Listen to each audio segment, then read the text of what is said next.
I recently saw a Reddit comment asking people how they decide which spec they're going to play for their progression rating guild, and I thought about some phenomenon that's come up in Dragonflight that I haven't really seen explicitly verbalized by anyone, although I think a lot of people are sort of implicitly aware of it or have sort of come to accept it. And that phenomenon is that things are not going to change very much between specs in this new era of World of Warcraft with talent trees. There's no sort of rotating borrowed power system each patch that's going to give specs a huge swing in the things that they're able to do or not able to do. Like, specs aren't suddenly going to gain a ton of haste scaling from some weird legendary. They're not suddenly going to be able to do massive untarget or uncapped AoE because of some other borrowed power system. Like, they're going to function very similarly to how they functioned the previous patch, up to the variance from their tier sets. Now, tier sets are a pretty big source of variance, especially later in the expansion when they make them more powerful. But we can sort of predict that for the first season of War Within, much like the first season of Dragonflight, the tier sets are going to be relatively tame, sort of flat throughput increases, and all the novelty will come from from hero talents, which we will be able to preview on the PTR cycle. To that end, if you're thinking about picking a spec, its future looks very similar to its current state in the game. If you're thinking, I want to, play a tank for Mythic Plus next season, should I pick Protection Warrior or Protection Paladin? Well, all expansion, Protection Warrior has been great at surviving physical hits, really durable, does decent damage depending on its tuning, and does fuck all to help the group in terms of utility. Protection Paladin has been the exact opposite, where its damage is okay and not great.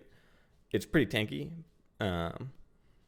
but it has an enormous suite of tools to help its party, and it can help people survive one-shots. It can provide a ton of extra kicks for the group.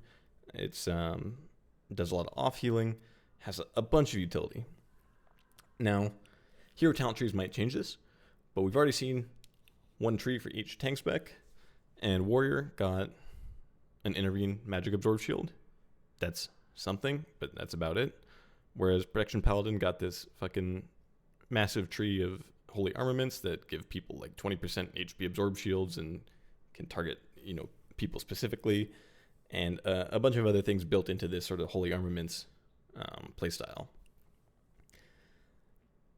Now, with that in mind, up to the point of random tuning, which we can't really predict, it seems pretty obvious that unless the future hero talent trees for these two specs are extremely different in terms of the utility they provide, Protection Paladin will just be a better choice in keys. It's going to be way more useful to the group. It's going to have all the same stuff that it can do right now with spell warding and sack and word glory and all those things.